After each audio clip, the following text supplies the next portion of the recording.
formation in the Apple Cup, takes a knee. The clock will do the rest.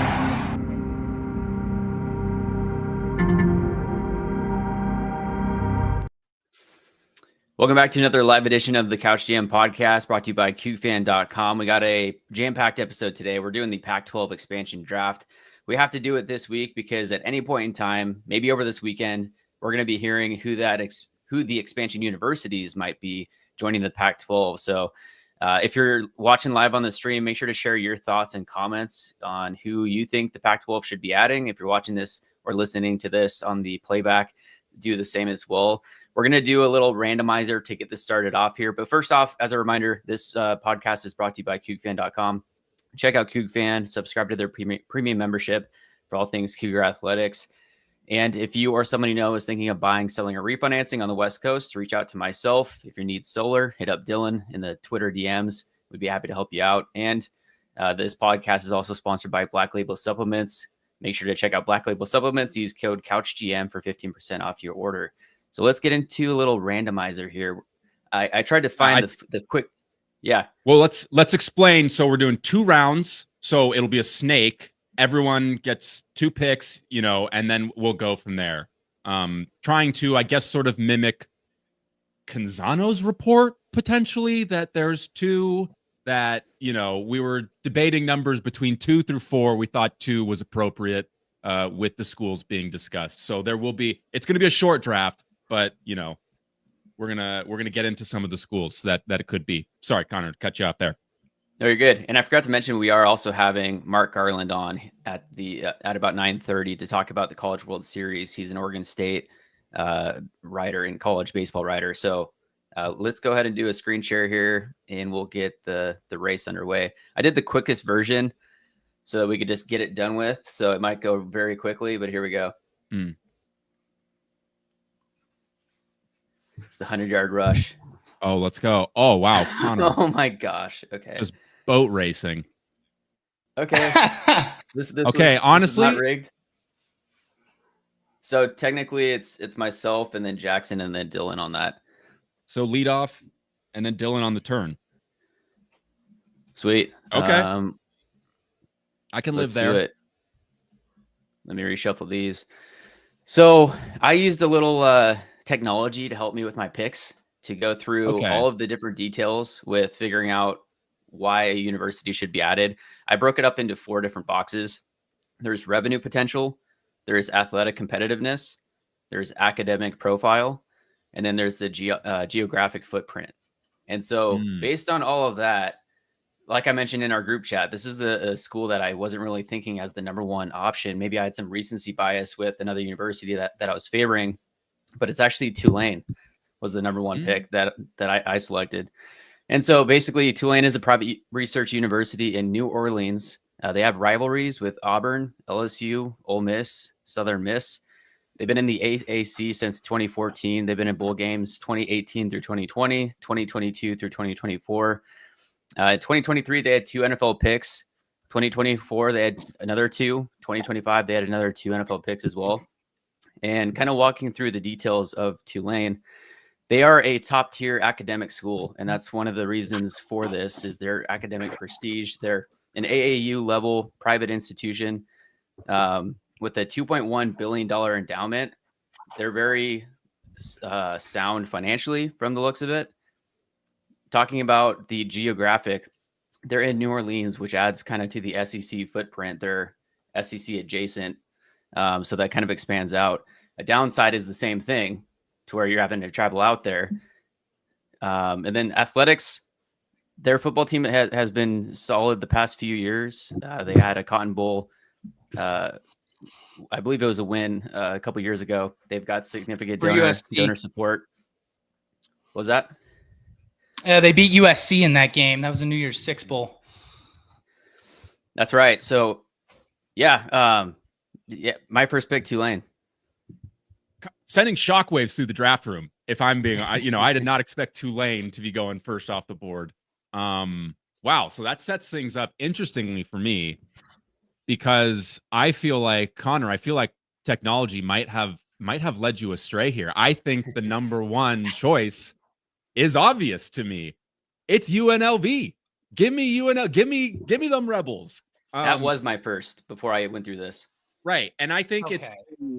now to say. Oh yeah, now it is. It's for me. It's simple for me, and I've said it a million times on this podcast. Las Vegas. It's in Las Vegas. I think the geographic footprint is really the start and the end of the conversation. There's a city. There's a good economic base behind the city. It is a growing media market. It has all the things for a smaller college to grow. Like, and I think that's kind of, when you're trying to choose these expansion schools, you're trying to project which schools have the best potential for growth. And to me, UNLV sits clearly above the rest and fitting with the West Coast, the West Coast footprint for the conference. You get to keep everyone on the West Coast. That's huge for me. Thank you, Connor. I will go with UNLV, and my draft board is looking good. Just to explain why I did not go with UNLV, it's because of their financial situation and also the recency bias. Like we saw UNLV, their football program, they beat us this past year, and it's been good the past couple of years. They've been in 7 bowl games since 1968 as a football program. So football has not been their strength up to this point. I agree with most that. known for basketball. And again, I'm trying to look less backwards and try and look more forwards of what UNLV is trying to be. The money, that's always concerning. But again, Las Vegas, I think they'll find it. I think someone, they're going to find a donor base. I don't know who it's going to be, but I just feel confident that in Las Vegas, you're going to find the money. And if there are people there that want to take UNLV to the next level, it will happen. And these things you're not trying to look at the next 5 years, trying to look at the next 10, next 20 years, So I think that's where my head was at. And I think that's what makes UNLV my number one. But Dylan, I'm curious where your head is at. I think Connor took more of a balanced approach, looking at sort of all 4 quadrants: athletics, academics, location. I was a little bit more geography. Where's your head at with the draft and what schools you're looking at? I have a good idea. We know where you're going with this one, but I want to know at least where your head is at, going into this thing. I'm surprised they fell to me here at 3. I'm obviously going to be going with Memphis. You take a look at what they've done basketball-wise for 30 to 40 years. They're a premier basketball program. Obviously, basketball is not paying the bills. It's football. They're still a premier football program in terms of G5.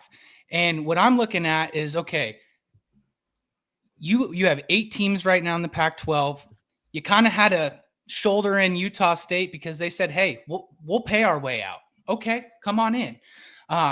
So I want to bring in the best. And this conference is supposed to be technically the best of the rest.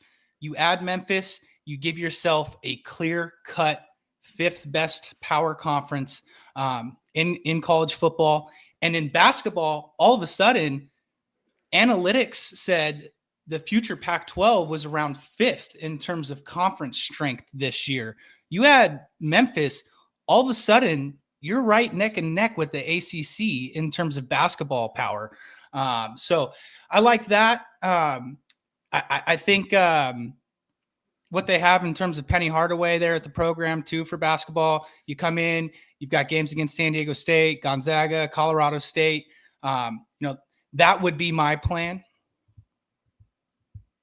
Okay. And you're on the turn here now. So you have to consider two schools. You have Memphis +1 here. Okay, we are on the turn, but Mark did just join us. I think it's the perfect time to pause the draft and then go into the second round. You guys okay with that? Yeah, sounds good to me. We can go ahead and bring in. Let's go. Let's bring in Mark here. Mark, how's it going? Hey. Thanks for joining us. Good morning, guys. Here live at the Chuck, man. It's popping already. It's the first game, and folks are showing up ready to go. Can't wait. Yeah, Mark, thank you so much for joining us today. Oregon State, it's just been a fantastic run for them this year. Obviously, they go with the independent schedule. They bet on themselves. That independent schedule allowed them to host a super regional. You think that's probably the edge in taking game 3 against Florida State.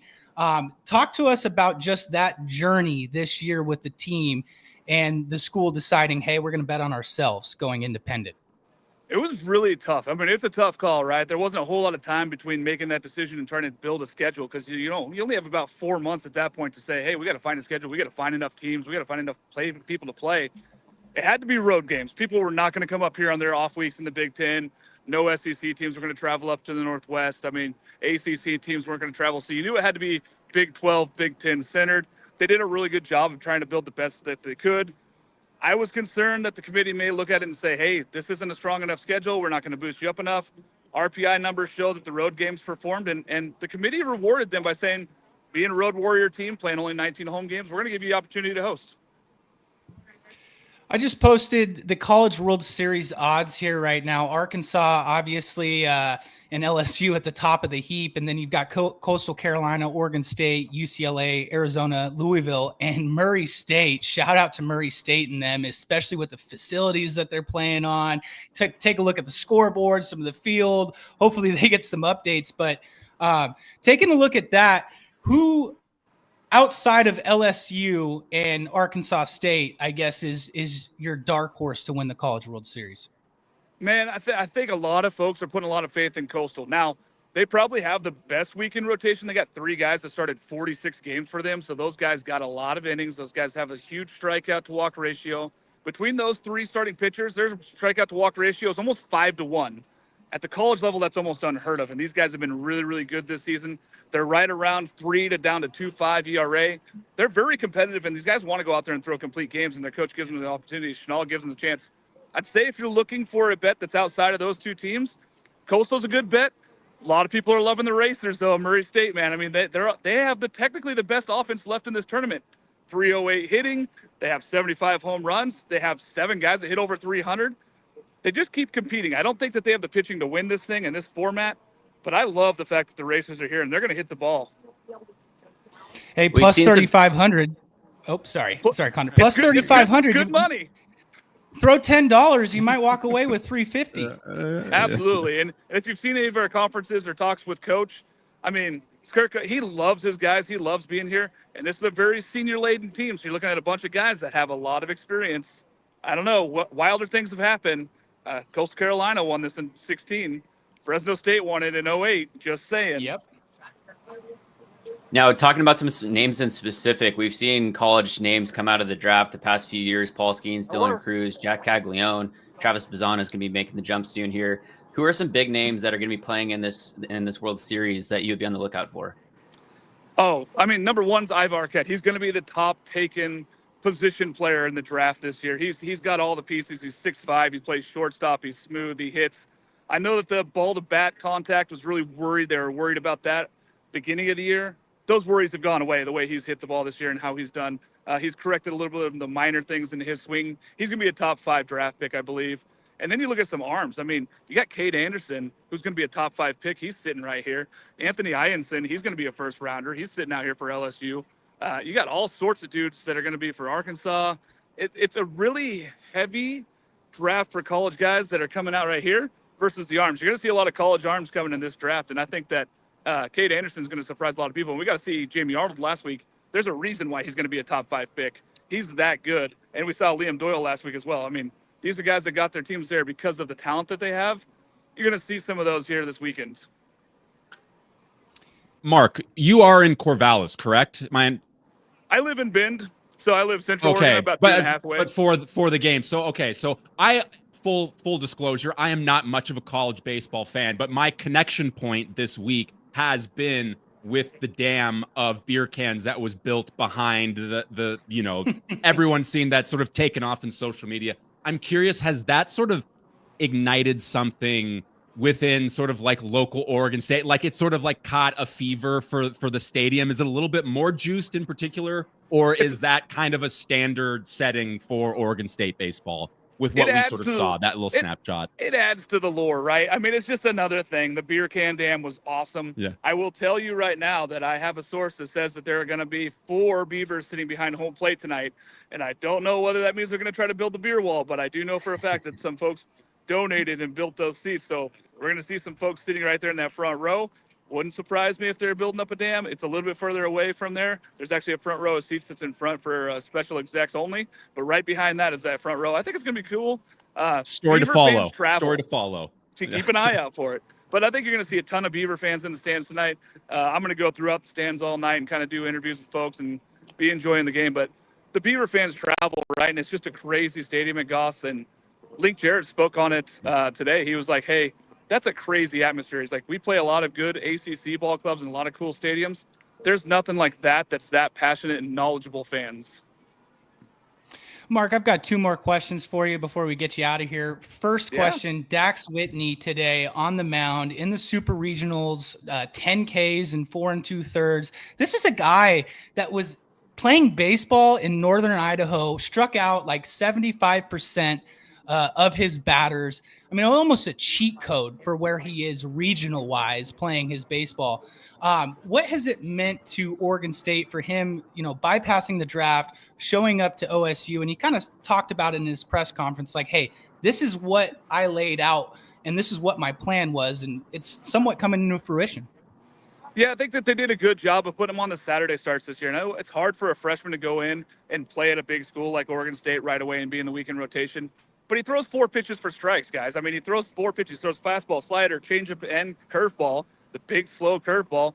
He's got all major league stuff. I mean, you're looking at a guy who's probably going to be the 1-1 in the 27 draft. That's how good he is. So giving him the ball today and saying, go out there and get us a big win, freshman, not a big thing. I think that Oregon State fans trust him now.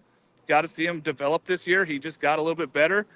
Road games were tough for him. He was a 6 ERA on the road. This one's kind of a neutral side. I don't think this one necessarily cares because this one's going to be tough for everybody here. But I think Dax is going to come out and really try to shut down this Louisville lineup. Last one I have for you. Obviously, 1 more year until the Pac-12 becomes whole again. And 3 of the schools that were added, Colorado State, Utah State, Boise State, they don't have baseball programs.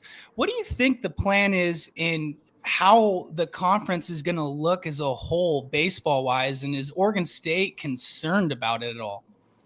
I know that they're still talking about adding more teams, right? I mean, if you add a Texas State, you add a Memphis, you add a Tulane. Tulane and Texas State are really good baseball schools, so I think that would help on the baseball side. It's, a little bit less on the football and other sports sides. But as far as Oregon State's concerned, looking at what they did this year and saying, hey, we won an independent, they let us play, we got a host, we got a super regional.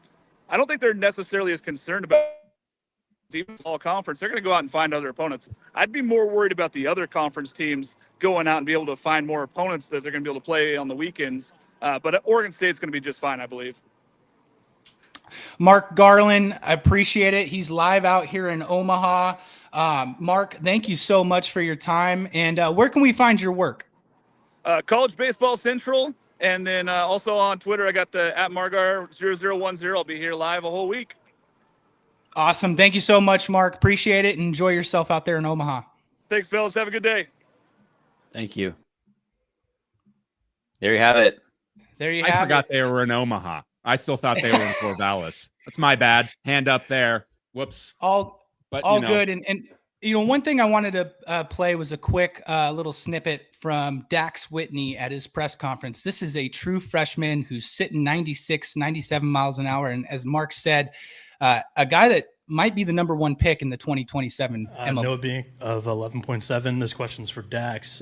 In Coach Canham's opening statement, he didn't mention you by name, but you are one of those guys who did pass up on the draft not just 11 months ago, and now you're playing in Omaha. Describe the feeling stepping out onto the field today. I mean, I kind of had this was my vision when I made that decision to come here. I really wanted to come here the whole time. It was more of like if I get lucky, I'll go to the draft. I wasn't planning on it. I was really set on coming here, and this is exactly what I dreamed of. This is why I came here, because I knew we were capable of it, and I knew we're capable of going further than we are right now. So that's exactly why I came here. It's just awesome. I mean, you know, especially over the last 2 or 3 years, guys, like we've kind of bonded and formed this. It's not even a stepbrother relationship. We're blood brothers. Oregon State, Washington State.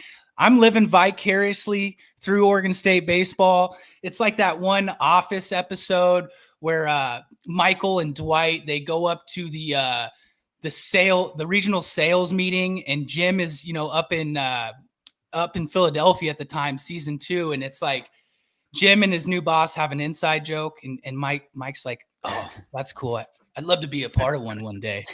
I would love to be a part of a super regional one day, let alone getting to Omaha." I don't know if that's going to happen in the near future. Might have to just be living vicariously through our beeves on that one for a little while. Hopefully we get that thing figured out on WSU's end. And the last thing I'll leave it before we jump back into our expansion draft, 3 former Pac-12 schools, or I should say 2 and 1 current. You have Arizona and UCLA in there, as well as Oregon State.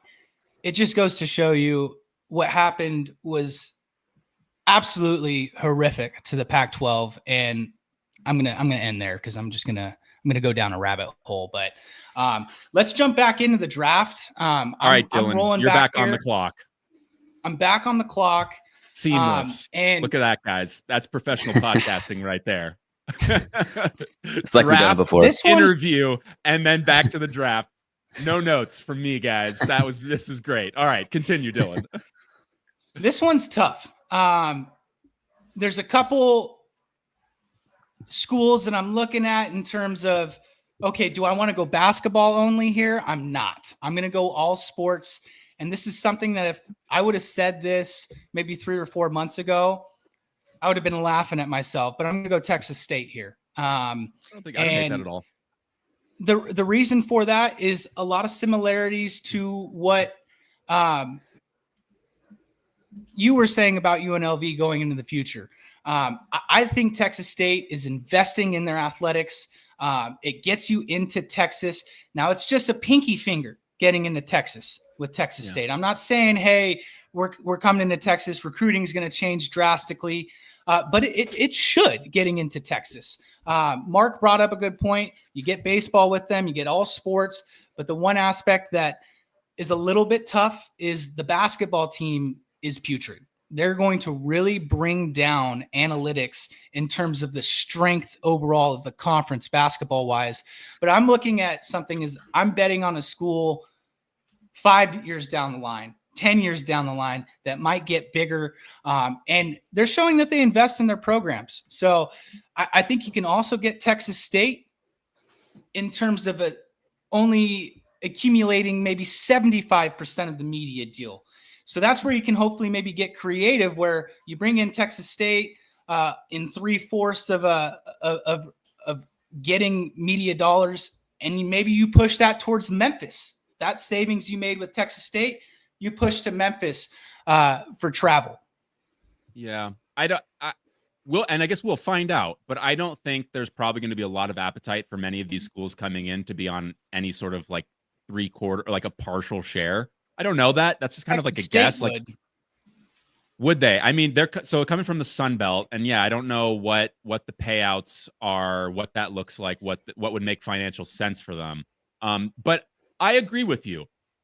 The Texas schools have warmed up to me quite a bit, and just because that state takes sports really fucking seriously, like that's all that I know about them. I don't know about San Marcos. San Marcos is not a media metropolis. Like, I just am hoping that someone out there, and this is always the case in Texas, in the middle of nowhere, someone has ungodly amounts of money that they're willing to spend on sports. And I'm hoping that that's Texas State to some degree, or could be that in the future.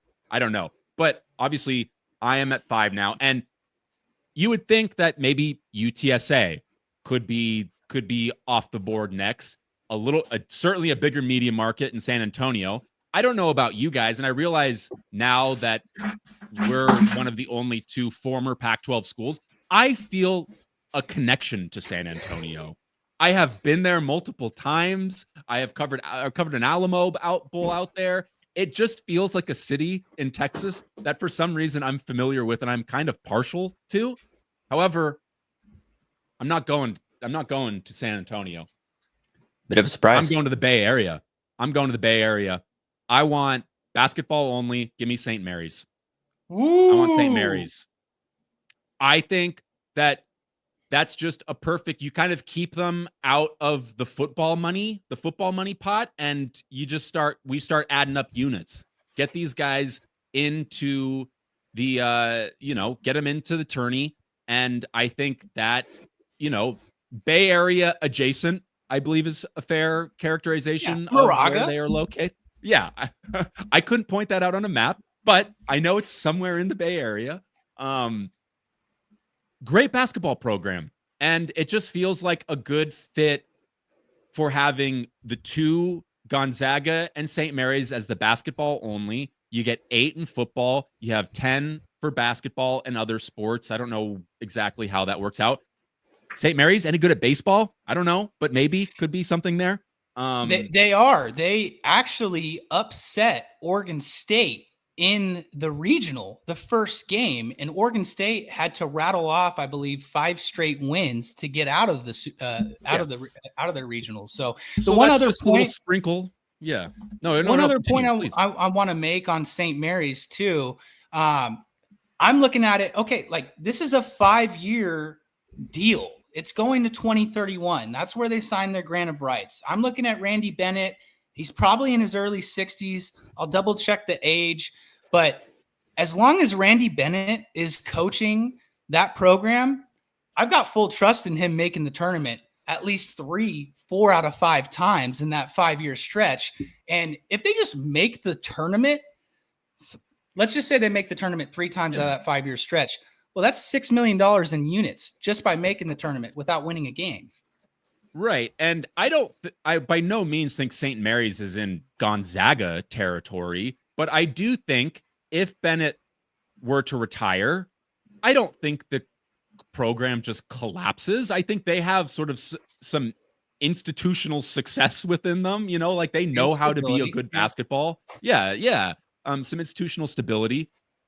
So I think they're a great fit. And because we're only doing the 2, in my head, this feels like get the 2 that make the most sense geographically and that fit within the conference. And then, like you said, after 2030, where you might see more shakeup, then you can start adding some different schools. But just for the record, I had St. Mary's in my power rankings, which I did rank 13 schools for this thing. I had them above both Texas State and UTSA.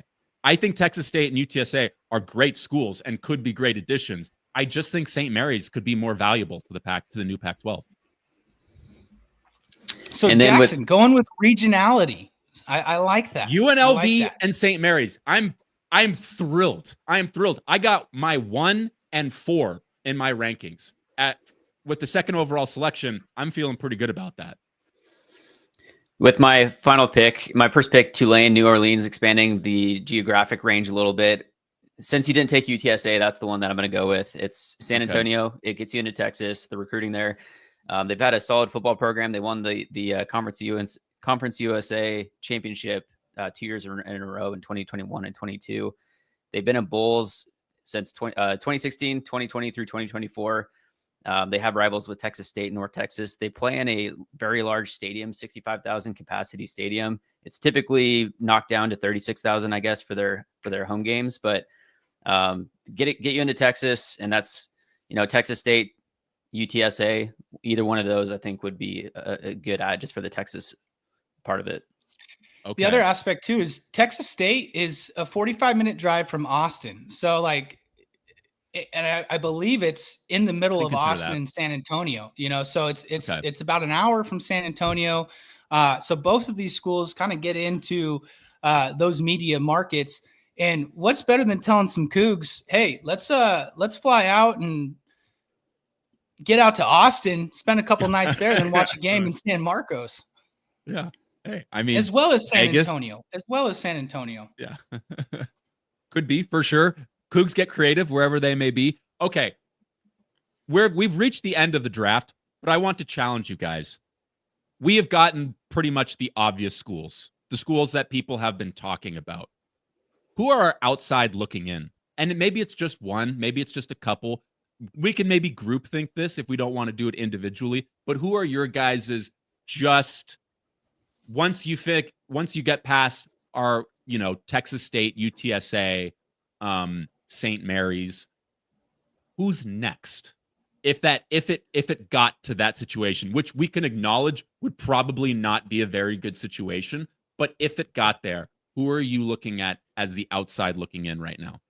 I'm curious your guys' thoughts. I did use a little help to kind of determine this, but previous we were going to pick a couple of basketball only schools. You mentioned one. The three that ChatGPT came up with was St. Mary's, Creighton, and VCU. I don't think Creighton would jump at that at all. I think they're probably pretty content in the Big East. You said VCU? Yeah. What conference are they in? Is that? They're in the Atlantic 10 with like Dayton, St. Bonaventure, as Adrian Wojnarowski is now their GM there. Okay. Yeah. Jackson GM at Sacramento State. It's like, when's Clay going to be GM? Interesting shout from AI. Interesting shout. So my other two basketball only schools were University of San Francisco, and then this one this one was a much sexier school probably 2 or 3 years ago and has trended in not a great direction, but I'm not ready to pull the plug on them quite yet. And that's Grand Canyon University, GCU, in Phoenix. It's a weird school with how it's like a publicly traded university, essentially. Very bizarre. I don't really know a whole lot about that. And that's probably why I'm not making the decision, because I know nothing about that. But getting back into Phoenix for the Pac-12 would also be huge. And they pop up here and there, their basketball program. They do some things. So I think, again, trying to look at a school where you could project growth, it's a brand new university, and it's trying something that's at least innovative in a pretty much uncharted territory for college sports. Who knows? I mean, for God's sakes, we're looking at private equity for college sports. Why not be a publicly traded university, A couple comments that I'll add from a couple universities that makes a ton of sense. Alexis says Cal and Stanford. Okay. Yeah, I mean, back? not yet. That does not make sense yet, but not yet in the future.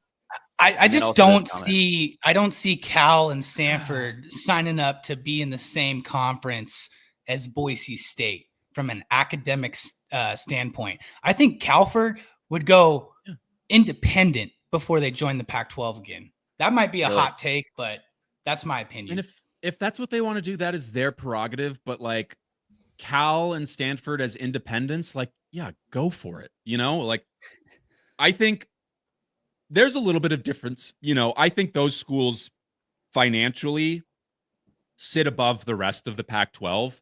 And sorry, I don't want that. Like, what I like about the Pac-12 is you have all of these like-minded schools that are sort of sitting on an equal playing field. Obviously anyone in college football is looking for an opportunity to move up the pecking order. But realistically, everyone that's sort of situated in the Pac-12, it's like, this is kind of the best option available. So let's invest our resources into this thing and like build something that we can actually grow with, instead of, everyone's going to be looking at 2030. Hey, what's our opportunities to move up?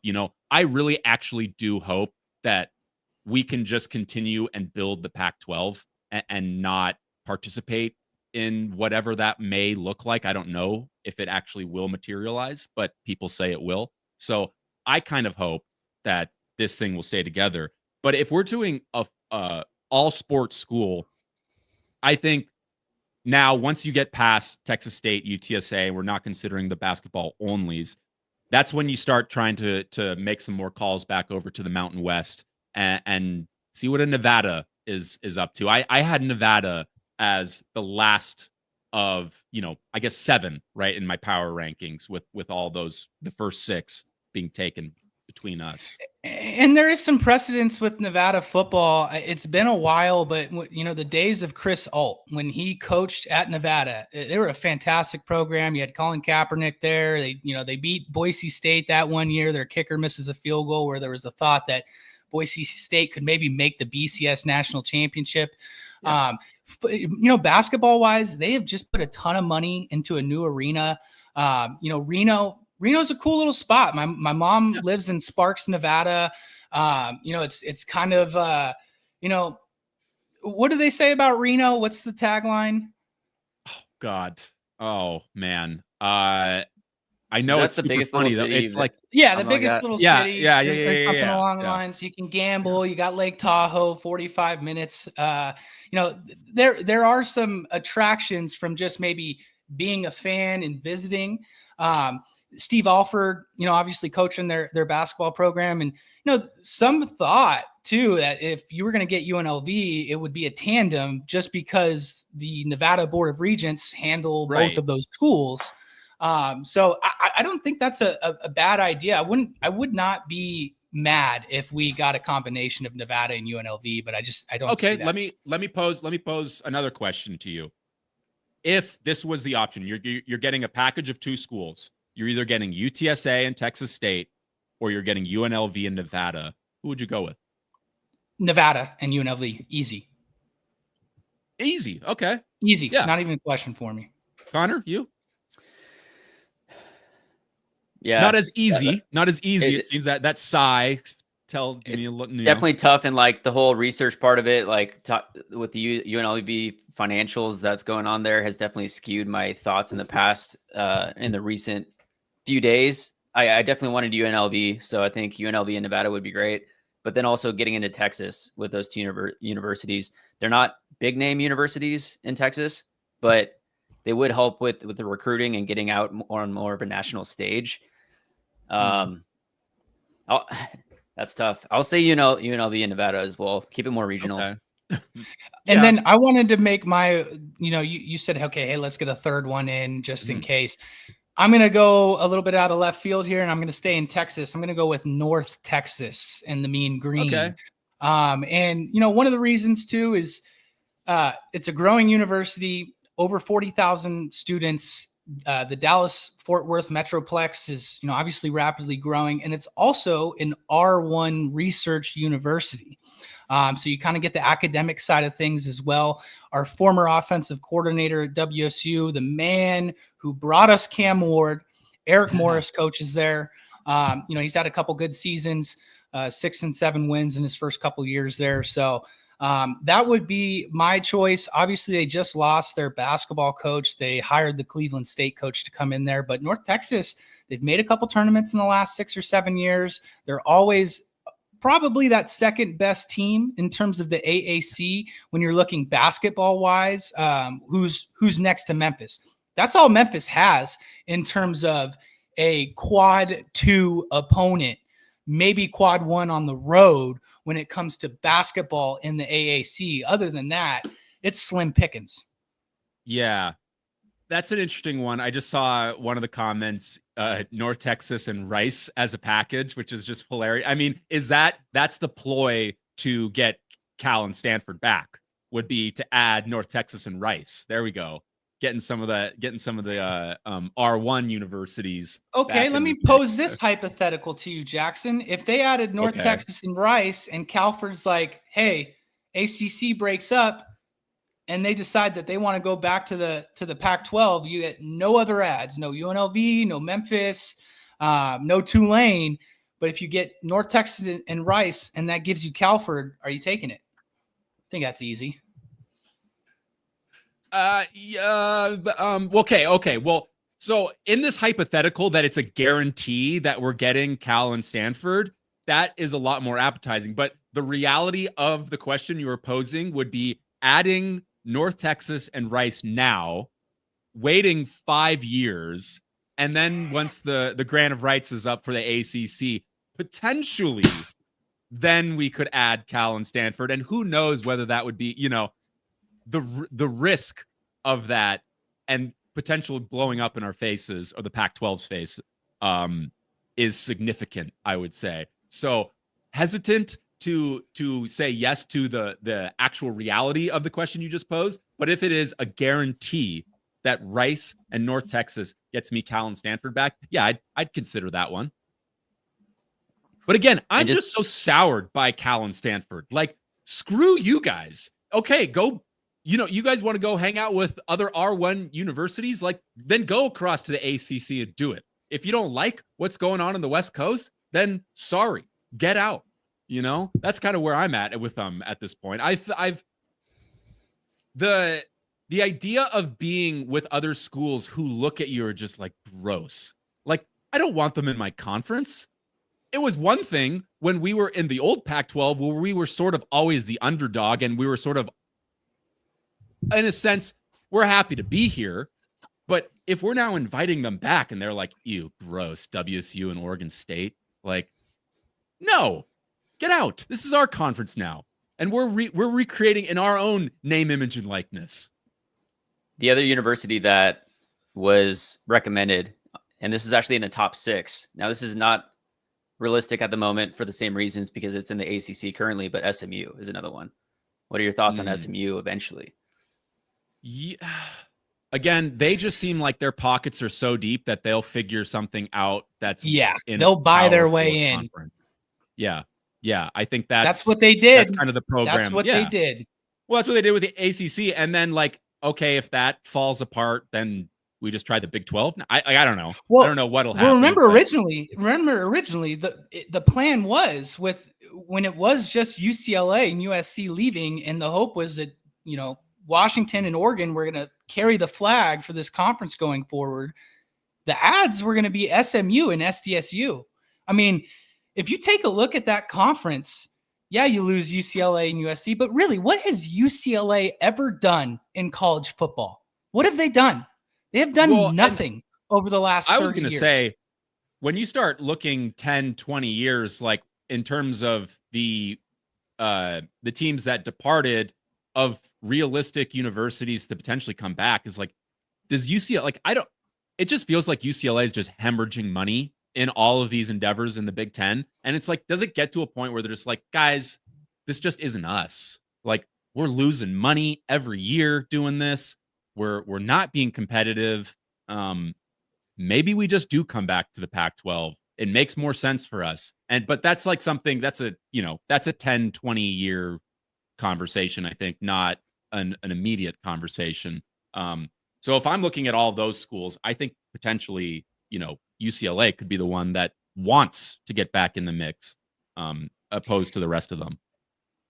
And yeah, the money financials have always been something that is a dark spot with UCLA, but looking at their NIL expenditures this season so far, basketball, they bring in Donovan Dent from New Mexico. He's probably getting upwards of 1.5 million. And then you bring in Nico, I cannot enunciate his last name, the transfer quarterback from Tennessee. I am a lava. I don't know. That was my lava. So obviously probably not it.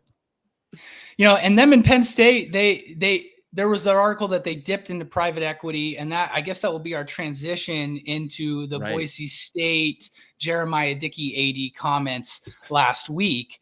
And Martin Germain, the UCLA AD, and then the Penn State AD, they came out quickly and said, no, this isn't a private equity deal. We're having them work with our ticketing and possibly looking into future endeavors. But that brings us up to what Jeremiah Dickey said. This was an article from Front Office Sports. Exclusive, Boise State is actively considering bringing in private equity investment into its athletics department. Broncos AD Jeremiah Dickey tells Front Office Sports. Dickey expects to have a deal in place within the next 6 months. Another crazy tidbit in this article, if you go on to read, private equity investment could be available at the conference level in the future too, Dickey says, that he expects there to be new opportunities through the Pac-12. Thoughts? Yeah, my thought was that Tim really nailed it on the head in your guys' conversation with him. At the university level, what exactly are you collateralizing? Like what's being put up? That's a very scary thought of what you're putting on the line right there. Or the conference level makes a lot more sense. But even then, I'm like, where are we projecting the growth and like money to be able to actually like make this make sense? Like, are we projecting quick growth that is expected from private equity? Like they're, trying to get a return on their investment and fairly quickly, do we see the trajectory of the Pac-12, the new Pac-12 growing like that? These things, for me, it feels like, for me, the new Pac-12 has always been a long-term project. That does not make sense for private equity, in my opinion. Like, I don't see the return coming potentially, maybe it's the second media rights deal that you're seeing, growth. And that's what you always hope that, the next media rights deal is going to be more than the last one. But man, like that just seems like it's going to be problems. But yeah, I don't know. As you described, private equity is not a not-for-profit. They're not just trying to give money and get the same amount back. They're trying to make profit 10% on their money that they're putting into it. So that means ticket prices, everything is going up because they're trying to increase revenue any way that they can to get additional revenue, to get additional profit. And so at the university level, that's very scary because that means that all of the university's assets could become collateralized to where now this private equity firm that may be a publicly traded company on the stock market now owns all of your assets. And what if they decide like, hey, this university isn't really panning out? We're not making profit here. Let's just shut it down. Let's just sell all of the assets off and move on to the next one. I mean, that's the long-term potentially where that could go. Yeah. And the thing is with the new Pac-12 and what I hope for it is that it can really try and marry what we love about old college football, sort of the regionality of it, proximity of rivalries, and sort of the new of we're paying athletes now, NIL, all of that, and try and do it in a way that works for all of these universities.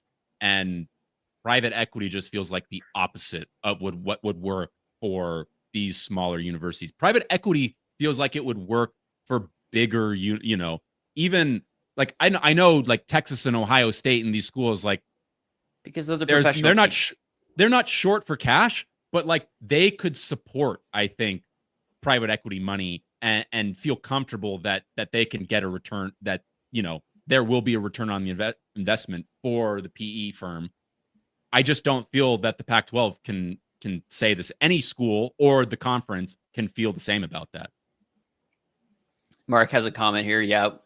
But what about the PR hit to a private equity firm if they shut down an athletic program? When has do they really care about publicity? They're caring about profit. That's all that matters. When has a private equity firm ever cared about bad PR? I don't think that's sort of in their business model to care about those kinds of things. But yeah, I mean, that is the ruthlessness of that world, which is why you don't want to get involved in that world. The money is nice, but you could potentially be making a deal with the devil. And just to do a quick plug, if you haven't seen it yet, make sure to check out our full episode with Tim Brandel from the Cougar Collective, talking about the changes with House versus NCAA, everything that will be affected, and how the Cougar Collective is changing their strategy moving forward with this. We saw at Montlake Futures, the University of Washington Collective has now shut down because of this. Cougar Collective is not going to be shutting down. They're just going to be able to work more directly with the university on everything.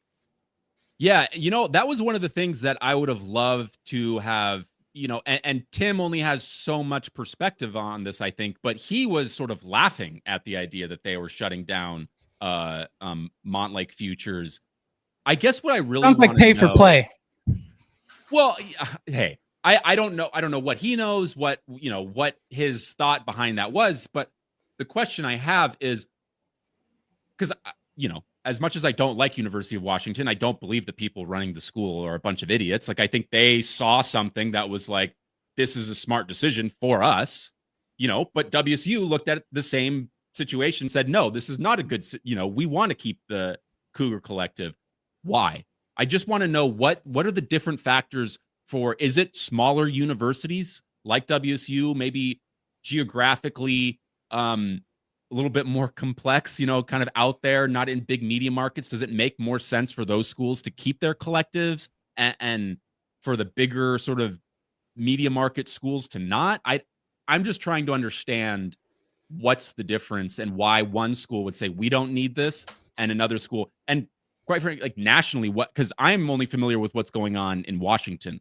Like, does Ohio State, are they keeping their collective? All the big name schools, what are they doing? And then what are all the small schools doing? Haven't really been that tapped into it, but that's something that I'm really curious to kind of watch going forward. And Connor, I believe the deadline for figuring out what the salary cap in terms of revenue sharing is going to be, I believe that is coming up soon. I think it's in the middle of the month. So that's going to be pretty interesting to see. Also, John Canzano earlier this week came out and said that the expectation, along with John Wilner, is that the media deal is going to be anywhere from $7 to $10 million for the Pac-12. What are our thoughts on that? And is there any chance that maybe this thing pushing up to 12? Because I think 7 would be not great. And I think a lot of people would be very disappointed with that. I think 10 is probably the bare minimum of how low you want to be. Right. I think that was, and so unfortunately, this margin, because I feel like last year when we were talking about this, the projection was about 8 to 15, pretty wide gap, and everyone immediately their head goes to the last number, 15, rather than 8. But I just feel like the $7 to $10 million annual payouts for schools was probably always the more accurate. I don't think 15. I don't know what schools would have had to have been involved for that to ever been a possibility. I don't know what the circumstance, maybe it's not even the schools. Like, I don't know what the circumstances would have had to have been, but that just felt kind of based on who the peers are, what group of 5 schools are getting paid for their, in their media rights deals. 15 million was steep. And I do think that broadcasters do look at the new Pac-12 as a group of 5 conference.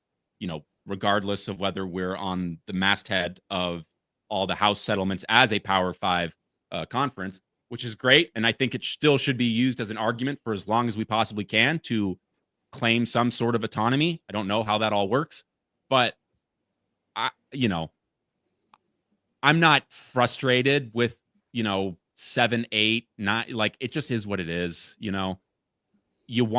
You just want the figure to be as high as it can possibly be just to sort of feel good about it. But, it is what it is. And you just got to hope that you continually get it to an increase every decade or however long the media rights deal ends up being. Yeah, I don't necessarily have like an opinion on the set dollar amount and what to expect. It sounds like we should have word very soon on what that actually will look like. So we'll be able to talk more in detail on what the full details of that look like and how it impacts each university. I do have one more thought. I do think optically it is better to go from 8 million annually on that first deal to then 12 or 15 to show growth rather than that first one being 12 or even 15. And then the broadcasters realizing they're paying too much. And then the next year it's a 12 or 15. I just think as a conference, you want to be showing growth. That's really important. And if you go 2 media rights deals, your first media rights deal, not getting growth on the second one, that for a lot of people is scary, not demonstrating growth in your media property. Well said. I agree with that. Well, yeah, I think that'll do it for this episode, unless you guys have anything else. But nope, thanks everyone. Thanks everyone for tuning in. So I guess just to go through our picks real quick, I had Tulane and UTSA. Jackson? UNLV and St. Mary's, feeling great with the draft. Memphis and Texas State. So let us know your thoughts in the comments below. Who took this one? Let us know your thoughts on who the Pac-12 should add. We'll have news very, very shortly on on when the news actually comes out. But thanks for tuning in. Make sure to check out next live stream next Thursday, 9 o'clock in the morning. And until next time, go Cougs. Option. Pitch. Didn't get it. They stopped him.